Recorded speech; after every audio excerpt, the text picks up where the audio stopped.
Hello, my movie fans. So last night was finally the... And hopefully you had a good time watching it. I'll be honest, I didn't even stick around to see it because right before the game started, Deadpool 3 trailer dropped and I had to get to work. But I did hear Taylor Swift was the first female to ever win the Super Bowl, and hey, good for her. You, right there, who just disliked the video for that joke? My least favorite kind of person, buddy.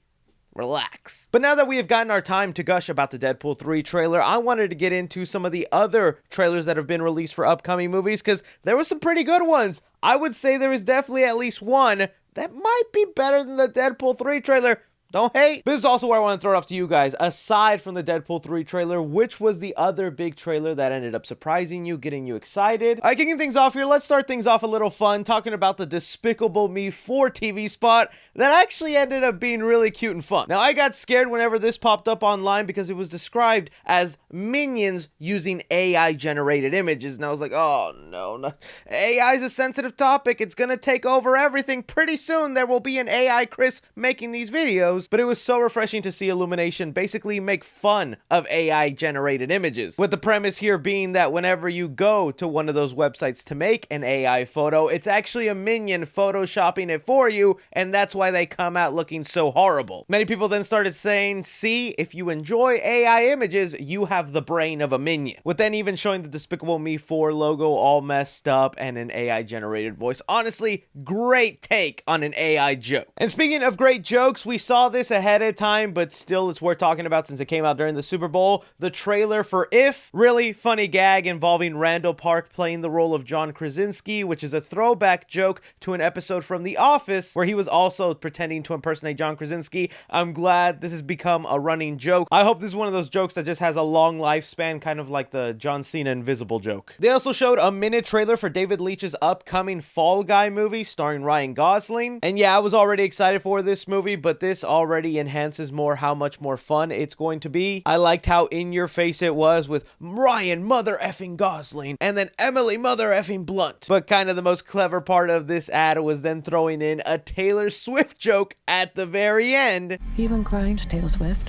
Doesn't everyone? Love it or hate it, that's kind of brilliant marketing. And hey, the Fall Guy did it, and Deadpool 3 didn't even have the cojones to do it. The Inside Out 2 trailer was also one that got released ahead of time here, and it's just showcasing how much Riley has grown since the last movie. She's playing hockey, with every emotion coming in through the course of the game, and then teasing the new emotion, anxiety, at the very end. It was cute, sweet, innocent enough. I wish they would have teased the other emotions, but still a decent trailer for 30 seconds. Don't know why they didn't release a more full trailer like a lot of other TV spots did, where there was a 30-second one in front of the Super Bowl and then the full 2-minute trailer online. And the final brand newish trailer was a 30-second spot for the Knuckles TV series. Now, I know a TV show, not a movie, but this still was exciting nonetheless. While some trailers just rehash footage into 30 seconds from their longer 2-minute trailers, the Knuckles TV series one gave us some new stuff, and I'm liking what I'm seeing. Seeing Knuckles glide in the sky with Wade Wibble referencing E.T. was hilarious. The banter between Wade and Knuckles is also really working for me. I just still can't believe how movie quality this Knuckles TV series is looking. But okay, let's get into the brand new trailers that released, starting off with the Wicked trailer. Now, your boy isn't much of a theater musical guy, but I think even if you're not, you're someone that's maybe heard of the stage play Wicked that this movie is based off. It's going to be cut into 2 parts, and this movie is set to be the first part. Ariana Grande is starring in the movie, and look, I'm gonna watch it and give it a chance, as is my job, but I don't know if there was really anything in this trailer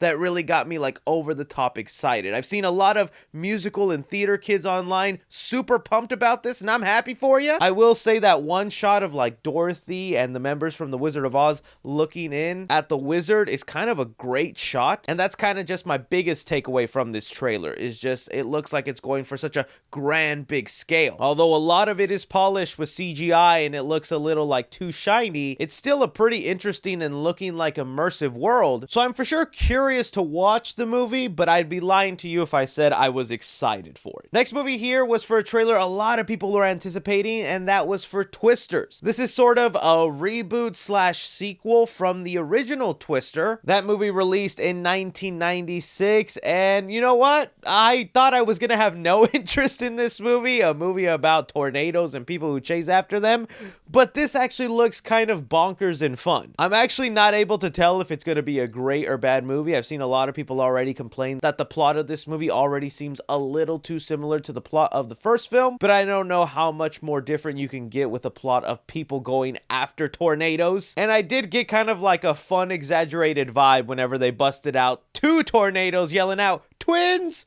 Twins!" And don't even get me started on whatever those drones are going in. I like, this movie could just be insane, wacky fun, or it could actually take itself seriously and end up being one of those bigger successors, kind of like a Top Gun Maverick. But we'll have to wait and see. There's definitely moments in here that hint that there is going to be some serious levity in the film, but I am enjoying how much fun Glenn Powell is having in the role, so count me in for Twisters. But I saved the best for last because we got a brand new spanking trailer for Kingdom of the Planet of the Apes, and any doubt I had on Disney taking on this property and carrying on from what Matt Reeves set up in the past movies is now all completely blown away, because holy heck, this trailer might honestly be better than the Deadpool 3 trailer.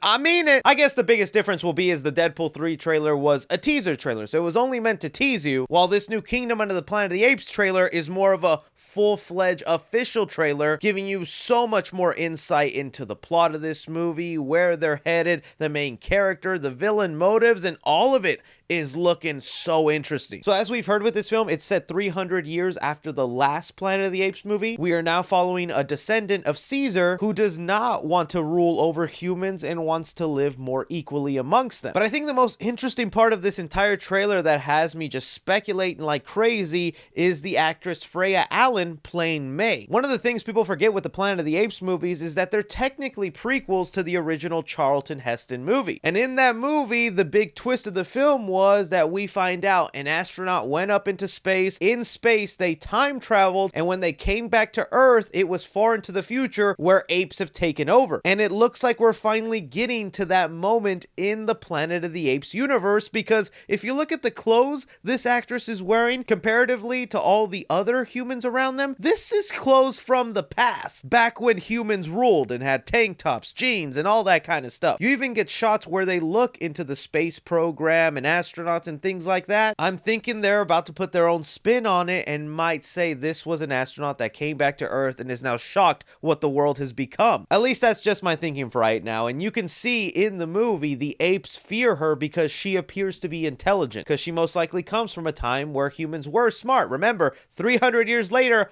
all the humans that are running around now are basically cavemen. There was no school system. There was no TikTok to teach you things. It's all reversed now. Apes are the smart ones, and humans now kind of act like dumb animals. But it was also just the seriousness of the trailer and how evil the villain was looking and the conflict between the apes. It was everything I loved about the Planet of the Apes franchise, and I'm loving that it looks like they're going to follow through with that. And that's really why I was saying I think the Planet of the Apes trailer might have been the best one, but I can't deny I was still so hyped to see Deadpool and Wolverine. But those were just my thoughts on the Super Bowl trailers that were released. I'd love to hear from you guys. Which do you think was the best trailer? Even clumping in Deadpool 3, do you think Planet of the Apes was better? Anything, everything, be sure and like, subscribe, follow me on Twitter at 3C Films or on TikTok at 3C Films. But as always, I'm Chris. Take care.